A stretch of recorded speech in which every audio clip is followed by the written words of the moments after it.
Okay guys, so let's uh, create our virtual environment. So first of all, I'm going to write on python dash n venv and env. So this is how we create virtual environment in python to run every app. Okay, so is python app will have a virtual environment, so that the stuff should all the source file should handle in one current directory and one environment. So here it is, our env has been created. So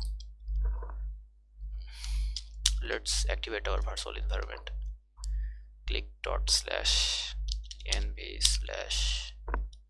/scripts/activate. Okay, we can see when you see this env here, so it means our virtual environment has been activated.